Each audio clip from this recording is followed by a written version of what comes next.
हाँ नमस्कार दोस्तों। हम लोगों ने अकबर को शादी करके पहुंचा दिया है आगरा। यहाँ आगरा आता है। आगरा आने पर आगरा पहुंचाता है अकबर।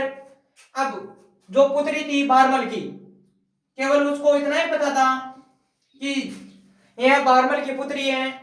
इसका नाम का पता ही नहीं था। तो अकबर का पहला ही सवाल होता है कि तेरा नाम क्या है। तो वह बोलती है मेरा नाम है जोधाबाई। जो अकबर ने जोधाबाई को नाम लियो त्यों ही अकबर घायल उठ पड़ियो। और क्यों तुम भाई है या लुगाई है। क्या बोलता है कि भाई है या लुगाई है। फिर बोलता है अकबर बोलता है कि यो नाम चोको मन को लाग्यो, मैं तेरा नाम दूसरो लगाशू जने क्यों बोल कौन सो जने क्यों मरियम। दोस्तों बोलता है मरियम। जोधा तुरंत खड़ी हुई और बोली कि चल बापना तेरे में तो को नहीं रहूं, तो बार बार मैं खाओ को मरेड़ी मरेड़ी। तब बोलता है अकबर बोलता है कि मरियम शब्द का अर्थ क्या होता है तेरे को पता है। तब वह बोलती है मेरे को नहीं पता है। तो इसका अर्थ होता है स्वर्ग की अप्सरा।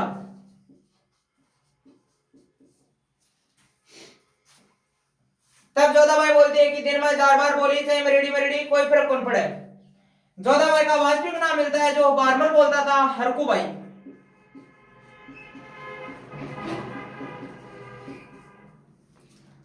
और इसको इसका पुत्र था सलीम, और सलीम ने इसको उपाधि थी मरियम उजमानी। अब देखो दोस्तों, अकबर इसका बैकग्राउंड चेक करवाता है और एक इनका ही खास मित्र था, उसने लाकर दे दिया मामला प्रेम प्रसंग का। किसका? प्रेम प्रसंग का। कि यह तो कॉलेज में पढ़ा करती और मठई के साथ में एक बच्चा के साथ में प्रेम करती। अकबर नाराज हो, अकबर नाराज होता ही जार जोधा ने बोलियो कि तेरे साथ में यो मामलो है। जरा जोधा होगी नाराज क्यों, यो तो दूसरे की बातें गवाए माने कान को कच्चो है। नाराज हो जाए। नाराज होने के पश्चात में जोधा अपने गांव अर्थात जयपुर रियासत में वापस आ जाती है 1562 में आती है। अब अकबर को ख्याल आता है कि उसके कारण हम लोगों का ही घर में नुकसान हुआ है, इन लोगों का तो कोई फर्क नहीं पड़ा, नुकसान हुआ है तो मरा हुआ है। तब जोधा को खुश करने के लिए इसने एक प्रथा बंद की थी, वह है दास प्रथा। दोस्तों दास हिंदुओं को बनाया जाता था और मुस्लिम लोग बनाते थे, और यह शुरू हुई थी इस्लामी काल से।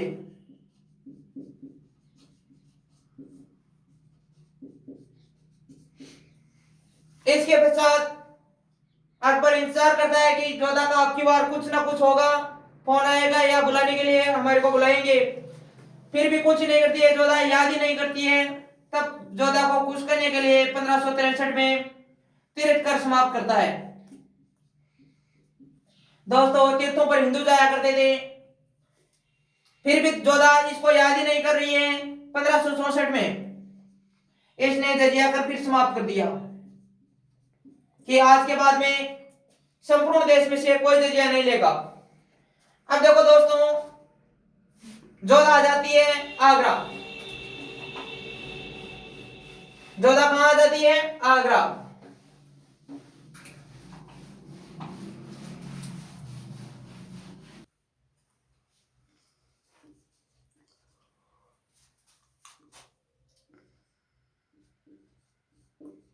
दोस्तों 1564 में जजिया कर को समाप्त करता है। जजिया कर को समाप्त करने के पश्चात जोधा वापिस आगरा आ जाती है।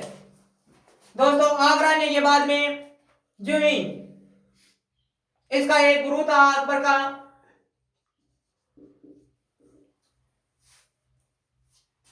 गुरु का नाम था सलीम चिश्ती। यह फतेहपुर सीकरी में रहता था, अर्थात फतेहपुर सीकरी आगरा में। अकबर 1564 से लेकर 1568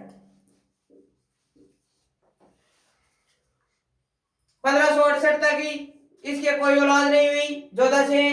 तब यह अपने गुरु सलीम चिश्ती के पास में जाता है। सलीम चिश्ती के पास में जाता है और जाकर बोलता है गुरुदेव यह मेरी समस्या है, आज काफी दिन हो गए हैं साथ में लिए इंडिया घूमता, औलाद को नहीं हो रही। तो सलीम चिश्ती भी कुछ अलग ही हो कि बेटा लिए नहीं फिर वो औलाद को नहीं हुआ, कुछ एक दिन जगह ठहरो जी के बाद में इंतजार करो फिर औलाद होगी। तो अकबर बोलता है गुरुदेव अता दिन मन तो वेरोई को नहीं हो, अब ते कुटिया का लिख रो और मैं तो ये कुटिया कमाने रवा का थोड़ा दिन। तभी दोस्तों इस सलीम चिश्ती के कारण ही सलीम चिश्ती के कारण इसकी दरगाह में ही जोधा गर्भवती होती है और जो पुत्र उत्पन्न होता है उसका नाम अकबर भी सलीम रखता है। इसके पश्चात दोस्तों इसका कार्य 1570 में मनसबदारी प्रथा शुरू की थी।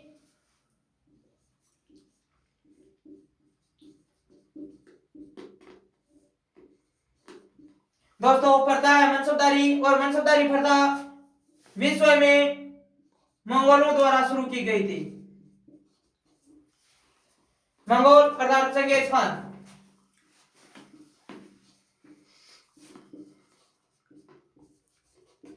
विश्व में मनसबदारी प्रथा चंगेज खान के द्वारा शुरू की गई थी। अकबर का सबसे बड़ा मनसबदार था मिर्जा अजीज कोका।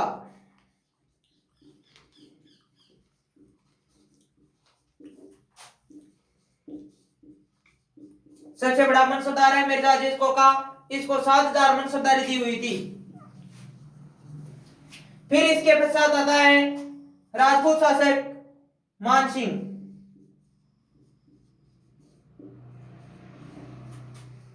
मान सिंह कछवा वंश का था और इसको भी 7000 की मनसबदारी दी हुई थी। इसको भी 7000 की मनसबदारी दी हुई थी। इस अब देखे गए मालूम क्यों सुना जाता है कि अकबर का सबसे बड़ा मनसबदार कौन था, तब मिर्जा अजीज कोका ही होगा। अगर मिर्जा अजीज कोका ऑप्शन में नहीं हो, मिर्जा अजीज कोका अगर ऑप्शन में नहीं हो तब मान सिंह माना जाएगा। इसके पश्चात 1575 में इबादत खाना शुरू करता है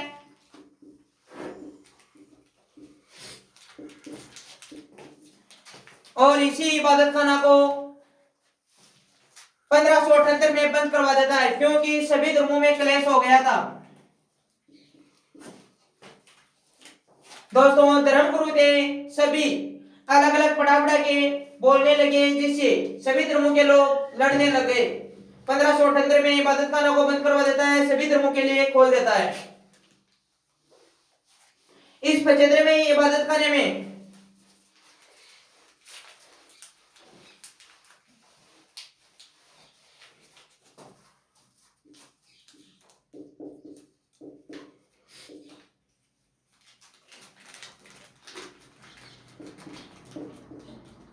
जैन धर्म के दो गे थे, एक का नाम था व्यक्ति का नाम था जिनचंद्र सूरी,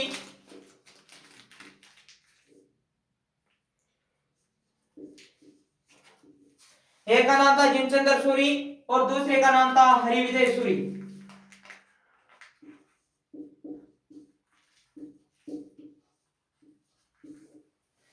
अकबर के दरबार में गए थे, यह दोनों जैन धर्म से संबंधित है। दोस्तों जाते हैं, जाने के पश्चात में इनको उपाधि देता है अकबर, जिनचंद्र सूरी को देता है युग प्रधान की और हरिविजय सूरी को देता है जगत गुरु की।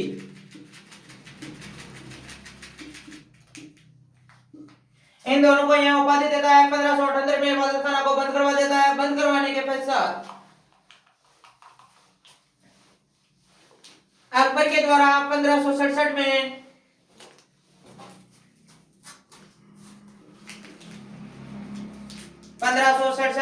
और 68 में आक्रमण किया गया था मेवाड़ रियासत चित्तौड़ पर।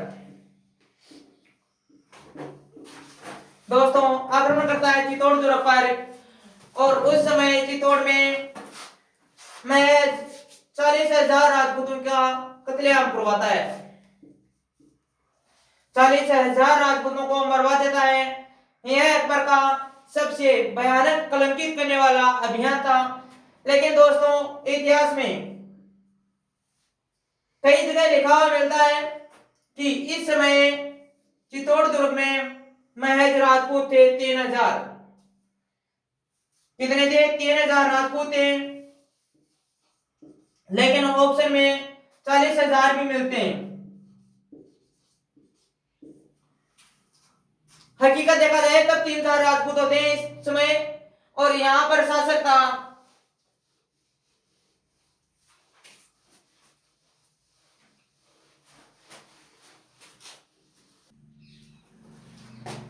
दोस्तों 1564 67 68 में इसने आक्रमण किया चित्तौड़ पर।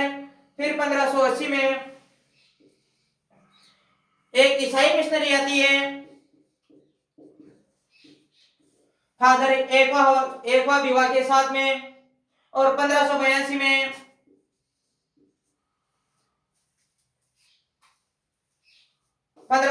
में ईसाई में 1582 में सभी धर्मों में क्लेश के कारण बंद करवा देता है। इसके पश्चात 1579 में एक माफी पत्र जारी करता है।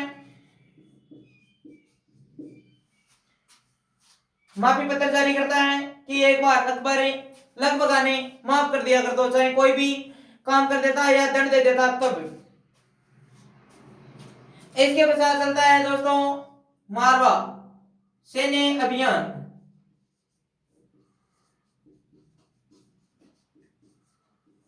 अकबर सबसे पहले आक्रमण करता है पानीपत का। द्वितीय युद्ध 1556 5 नवंबर 1556 में। और इसके पश्चात यह तो बैराम खां के नेतृत्व में लड़ा गया था युद्ध था। इसके पश्चात युद्ध आता है मालवा पर। मालवा पर अपने स्वयं के नेतृत्व में लड़ा गया युद्ध था 61 और 62 में। 61-62 में मालवा पर आक्रमण करता है। इसके पश्चात आक्रमण होता है इसका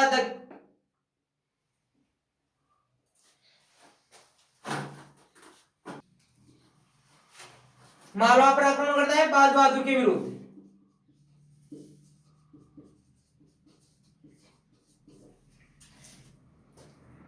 इसके पश्चात यह आक्रमण करता है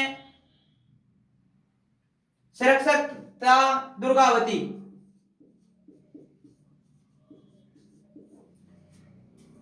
उसका कई जगह गढ़ कटंगा नाम भी लिखा हुआ मिलता है। हाँ दोस्तों 1564 में आक्रमण करता है दुर्गावती पर। दुर्गावती पर आक्रमण करता है और यहां पर शासक था वीर नारायण। इस पर आक्रमण करता है और इसकी माता थी दुर्गावती। यह गोडवाना था, गोडवाना पर आक्रमण करता है। इसके पश्चात दोस्तों 62 में बारमल अधीनता स्वीकार करता है राजस्थान का, तथा 62 में ही जयमल मेड़तिया वह भी अधीनता तो स्वीकार नहीं करता है, अपितु शासन त्याग कर चला जाता है दूसरे स्थान पर। इसके पश्चात अकबर दक्षिण भारत में आक्रमण जारी रखता है। आक्रमण जारी रखने के पश्चात इसका अंतिम आक्रमण था असीरगढ़। दक्षिण भारत में असीरगढ़, उस पर आक्रमण करता है 1603 में। और 1603 के पश्चात इसने आक्रमण करता है असीरगढ़ 1603 में। इसके पश्चात अकबर बीमार हो जाता है तथा 25 अक्टूबर 1605 को एक अतिसार नामक बीमारी से मारा गया। अतिसार नामक बीमारी से मारा गया, अर्थात अतिसार किसको बोलते हैं, या इसका दूसरा नाम है पेचिस। अब देखो दोस्तों, अकबर जितना दोस्तों 25 अक्टूबर 1605 को अतिसार नामक बीमारी से अकबर की मौत हो गई। अकबर की मौत होने के पश्चात अगला शासक आता है जहांगीर। जहांगीर या सलीम। अकबर के 3 पुत्र थे। पहला पुत्र था जिसका नाम था दानियाल, फिर आता है मुराद, इसके पश्चात आता है सलीम। लेकिन दोस्तों यो दानियाल और मुराद दोनों शराबी है, बचपन में ज्यादा शराबी था और पिता से पहले ही स्वयं की मृत्यु होगी। अब दोस्तों अगले पार्ट में हम देखेंगे सलीम। सलीम किसके साथ आशीर्वाद से उत्पन्न हुआ है, अर्थात इसका दादा के ऊपर बिल्कुल दादा पे फोटोकॉपी की है सलीम। और यह शुरुआती दौर में ही एक प्रेमी जाल में फंसता है, वह थी अनारकली। यह हम अगले पार्ट में देखेंगे। धन्यवाद दोस्तों।